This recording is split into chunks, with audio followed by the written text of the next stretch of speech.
Assalamualaikum warahmatullahi wabarakatuh. Berjumpa lagi dengan saya, Ibu Anggraheni Niryasari. Hari ini kita akan belajar tentang perhitungan sifat koligatif larutan elektrolit. Jangan lupa untuk subscribe, like, dan share ya, jika materi ini bermanfaat bagi kalian.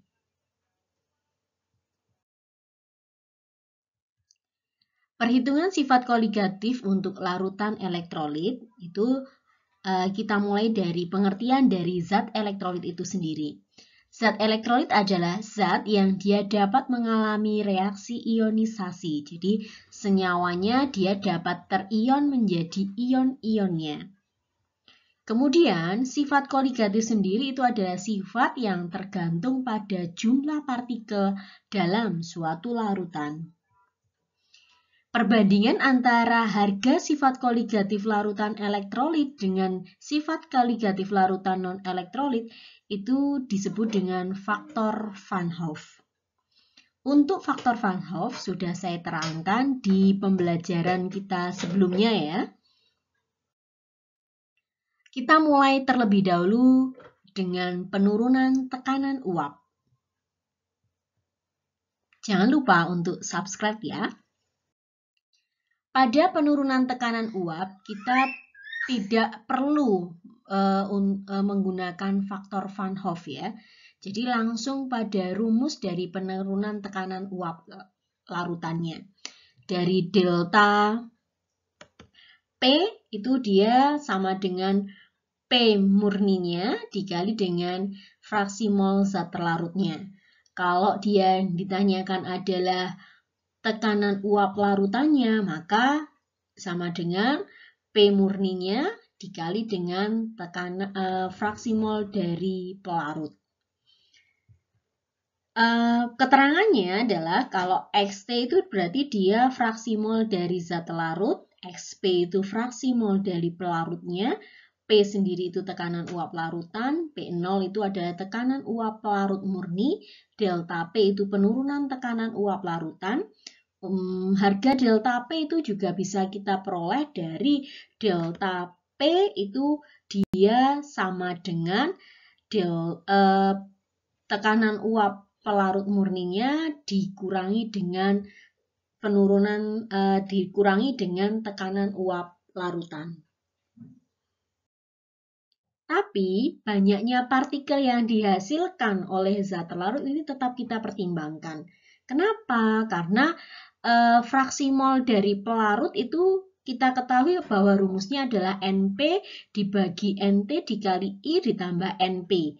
Sedang delta P sama dengan XT dikali P0-nya. Maka harga dari NT dikali I dibagi NT dikali I ditambah NP gitu ya, dikali dengan P0-nya. Pahami rumusnya ya. Jadi kalau dari I-nya ini dia tidak langsung berpengaruh ya pada tekanannya, tapi yang dipengaruhi adalah fraksi molnya gitu ya pada faktor Van Hoff. Perlu saya ingatkan kembali bahwa zat cair itu dia mempunyai kecenderungan membentuk uap, sehingga dia akan memunculkan tekanan uap. Nah, adanya zat terlarut yang non-volatil atau tidak mudah menguap, ini dapat mengakibatkan penurunan tekanan uap. Begitu ya. Hal ini disebabkan karena apa? Karena molekul-molekul pelarut yang akan membentuk uap itu dia dihalang-halangi oleh partikel-partikel zat larutnya. Sehingga tekanan uapnya menjadi berkurang gitu ya. Sehingga perlu kalian pahami lagi bahwa ketika zat terlarutnya itu dia semakin banyak, maka tekanan uapnya akan semakin berkurang. Maka penurunan tekanan uapnya akan bertambah gitu ya. Contoh soalnya sebagai berikut ya. Jadi jika tekanan uap jenuh air pada suhu tertentu itu 20 mm Hg, kalian disuruh menentukan tekanan uap larutan 23,4 gram NaCl dalam 54 gram air. Jika ARNA-nya itu 23, CL-nya 35,5, H1O sama 16, maka langkah penyelesaiannya yang pertama, itu kalian harus membuat ionisasi dari NaCl. NaCl dilarutkan dalam air, berarti NaCl itu dia dilarutkan dalam air, maka terionisasi menjadi Na positif aqueous ditambah Cl negatif aqueous gitu. Nah, untuk selanjutnya kamu cari dulu MR dari NaCl. Nah, MR NaCl ini dia terdiri atas unsur Na dan unsur Cl. Unsur Na itu ada 1, Cl ada 1, kemudian Ar dari Na 23, Cl-nya 35,5. Maka hasilnya 23, 35,5. Dijumlahkan ketemu 58,5. Langkah selanjutnya adalah mencari NT-nya gitu ya. Kalau ini tadi MR terlarutnya. Maka NT itu sama dengan massa zat terlarutnya dibagi dengan MR dari zat terlarutnya. Diperoleh bahwa 23,4 ketika dia dibagi dengan 58,5 ini hasilnya adalah 0,4 mol. Kemudian kita cari dulu MR dari air atau H2O. Ini dia terdiri atas unsur H dan unsur O. Unsur H itu ada 2 unsur, O-nya 1, kemudian dia dikali dengan AR-nya. ARH1, ARO 16. Ketemunya 2 ditambah 16, berarti ada 18. Selanjutnya kita cari NP-nya. NP itu berarti adalah ini tadi massa dari pelarut MR dari pelarutnya. Mol pelarut itu rumusnya MP dibagi dengan MR dari zat pelarutnya. Maka sama dengan 54 dibagi dengan 18. Ketemunya adalah 3 mol gitu. Langkah selanjutnya sudah diketahui rumus dari P gitu ya. Karena yang ditanya adalah tekanan uap larutan. Berarti yang ditanya adalah P-nya. P itu rumusnya adalah XP dikali dengan P0 gitu. Ini sudah ketentuan ya rumusnya ya. Nah, ini kita jabarkan bahwa XP ini kalau dijabarkan adalah NP dibagi NP ditambah NT dikali dengan faktor Van Hoff-nya gitu ya. Nah, dikali dengan P0-nya. Nah, ini 1, kemudian Na-nya juga 1 gitu ya. Maka karena NaCl ini adalah elektrolit kuat ya, NaCl itu.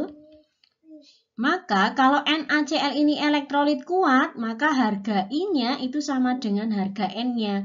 Maka sama dengan 2. Ini kamu masukkan. Berarti P sama dengan NP-nya itu adalah 3 dibagi 3 ditambah 0,4 dikali dengan I-nya. Itu 2.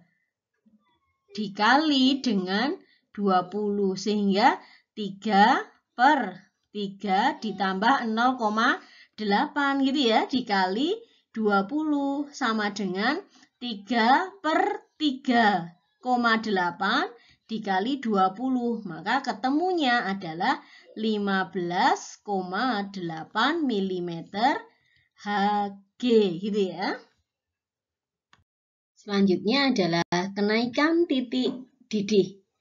Jangan lupa ya untuk subscribe ya. Nah, tekanan uap larutan itu dia selalu lebih kecil daripada tekanan uap larut murninya. Penurunan tekanan uap larutan itu dia akan mengakibatkan naiknya titik didih larutan dan mengakibatkan turunnya titik beku larutannya. Pada tekanan 1 atm air, dia mendidih pada suhu 100 derajat Celcius, itu untuk titik A ya. Nah, pada saat suhunya 100 derajat Celcius, maka larutan yang belum mendidih itu dia karena tekanan uapnya itu dia kurang dari 1 atm. Ini biasanya berada pada titik B-nya gitu. Nah, agar tekanannya uap itu dia 1 atm, maka perlu kenaikan suhu sebesar delta TB, gitu ya anak-anak ya.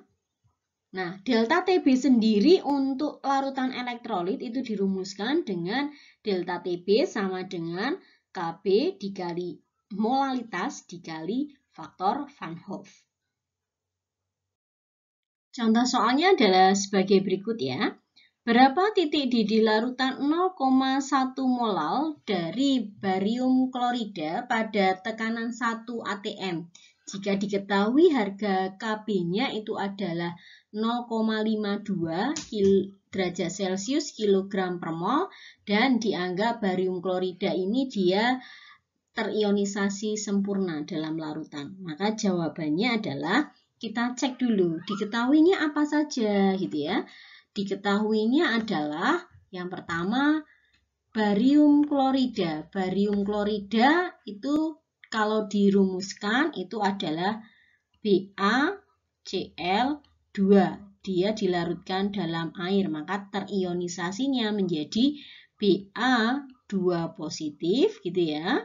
Kemudian 2Cl negatif. Sehingga dia sudah setara. Ini 1 Ba. Nah, harga I-nya ini sama dengan N. Nah, jumlah N-nya ini adalah 1 ditambah dengan 2. Maka jumlahnya ada 3. Untuk molalitas dari barium klorida 0,1. Ini M-nya. Kb-nya sudah diketahui 0,52. Maka kita langsung ke delta TB gitu ya. Delta TB itu rumusnya untuk larutan elektrolit adalah M dikali Kb dikali dengan I-nya.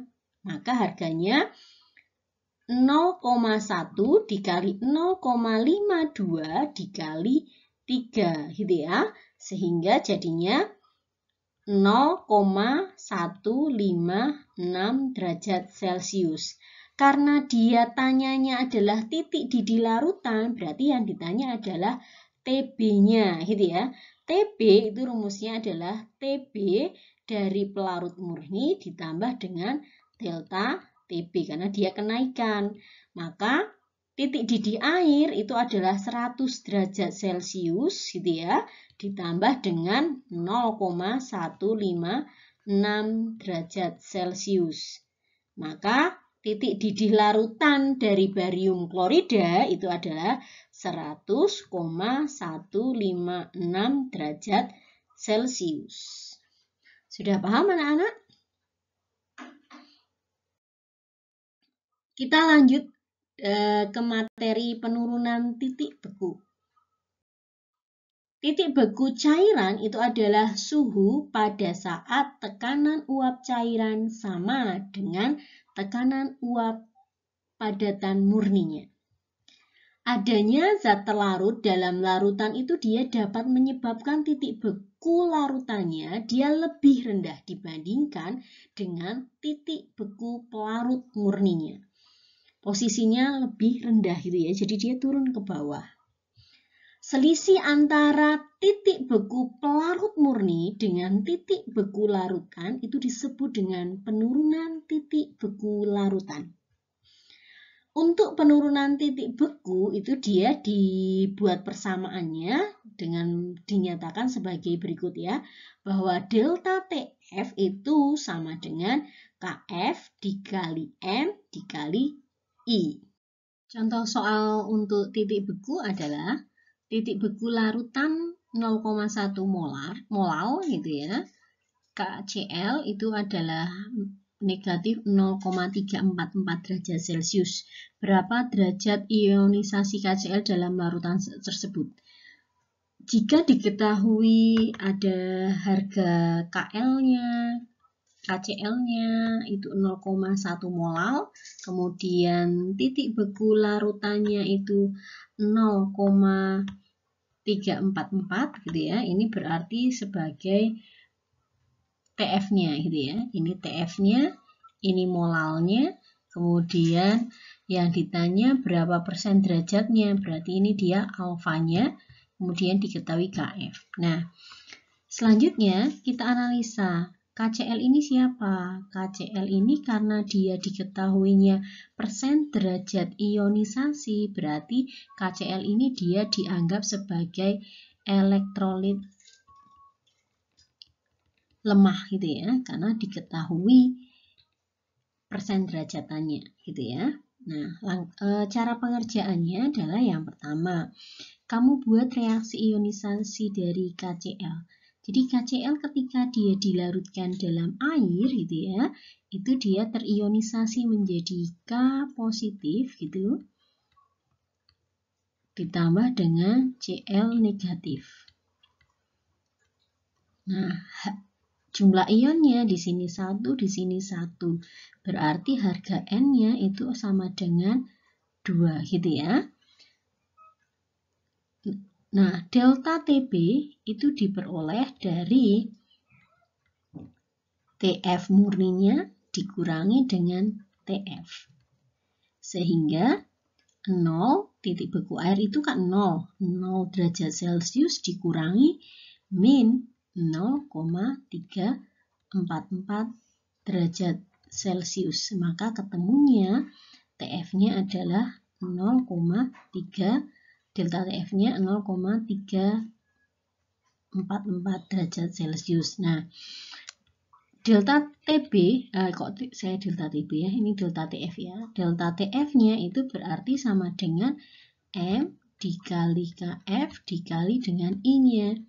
Di mana harga I itu dia KF, ini adalah 1 ditambah N-1 dikali dengan alfanya gitu. Kita masukkan angkanya, berarti 0,344 derajat Celcius gitu ya, sama dengan 0,1 mol itu dikali KF-nya 1,86, masukkan 1 ditambah 2 min 1 dikali alfa. Maka 0,344 itu sama dengan 0,186 1 ditambah alfa. 0,344 sama dengan 0,186 ditambah 0,186 alfa. Maka 0,344 dikurangi pindah ruas ya, 0,186 sama dengan 0,186 alfa. Maka ketemunya adalah 0,158 sama dengan 0,186 alfa. Alfanya berarti 0,158 dibagi dengan 0,186. Hasilnya adalah 0,84946. Ini kalau dia ditanyanya persennya gitu ya, persen alfanya berarti kita kalikan dengan 100%, maka 84,95% gitu jawabannya. Paham ya anak-anak ya? Kalau dilihat dari hubungan jumlah partikel dengan kenaikan titik didih dan penurunan titik beku dari larutan elektrolit, itu bisa kita lihat perbedaannya antara elektrolit dan non-elektrolit. Ketika dia memiliki kemolaan yang sama, ternyata titik didih dan titik bekunya itu ada yang mengalami perubahan.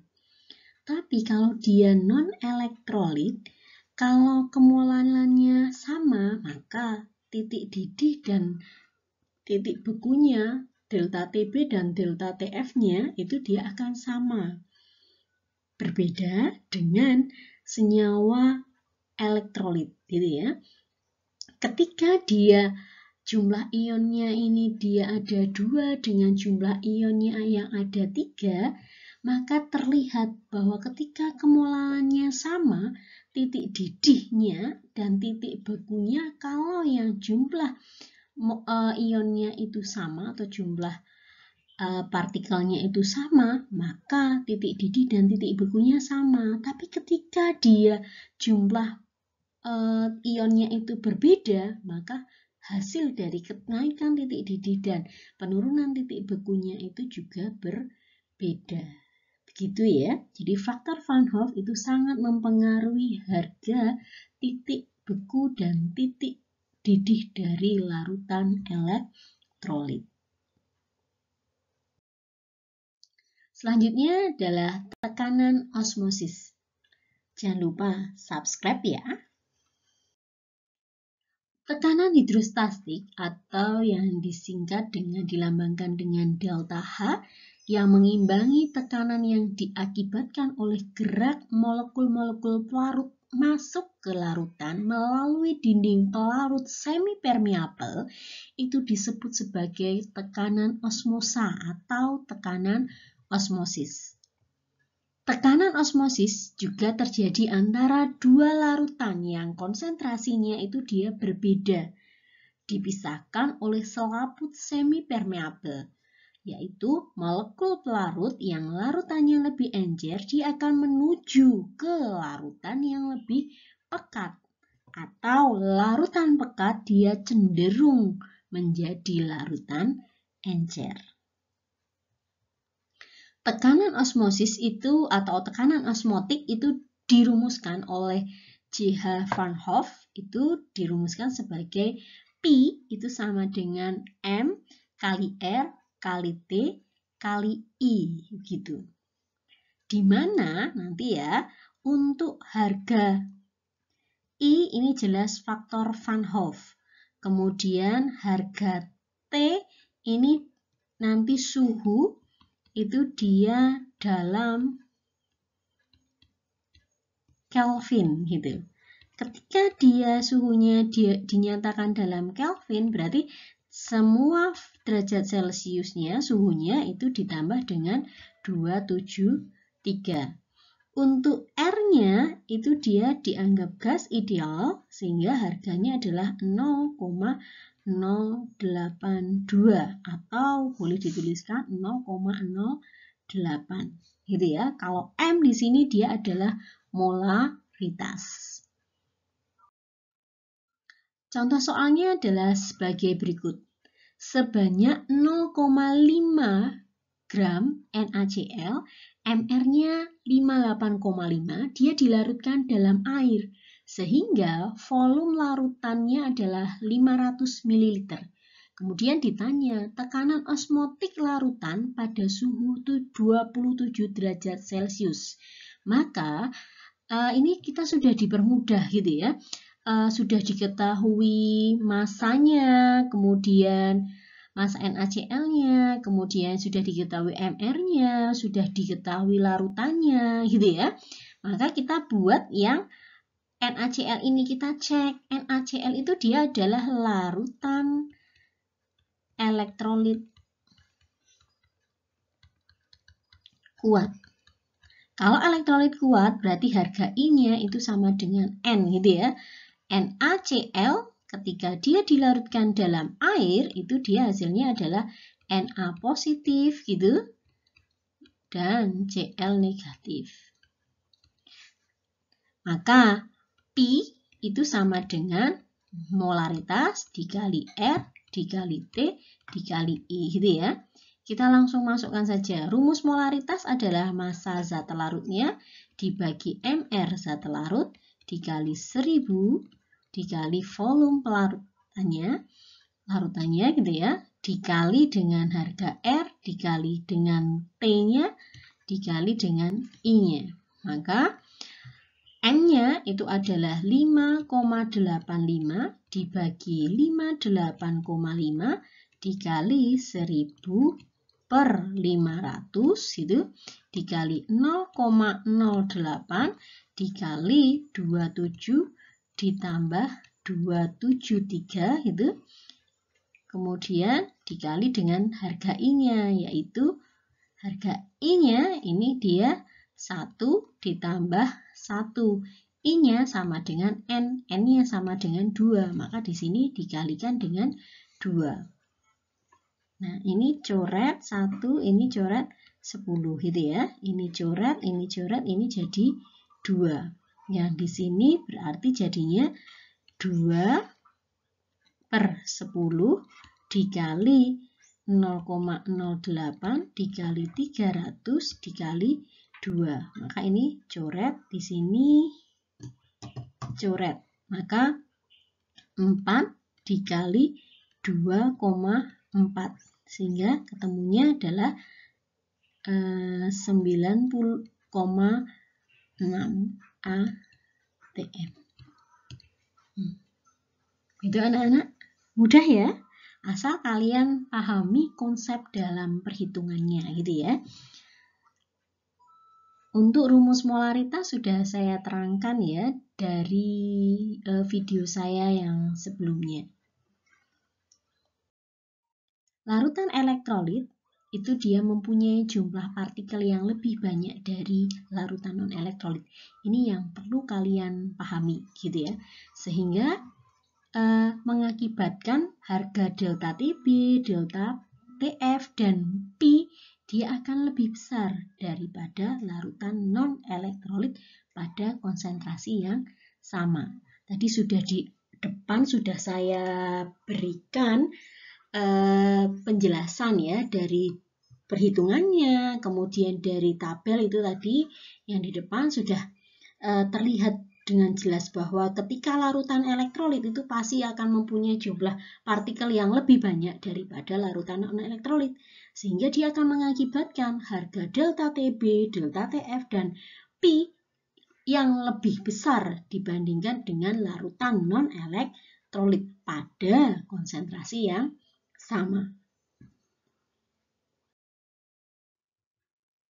Sekian penjelasan dari saya. Sukses untuk kalian ya. Terima kasih karena telah menyimak penjelasan saya. Jangan lupa, semoga ilmu yang sudah saya berikan bermanfaat bagi kalian. Dan jangan lupa subscribe, like, dan share materi ini agar lebih bermanfaat. Wassalamualaikum warahmatullahi wabarakatuh.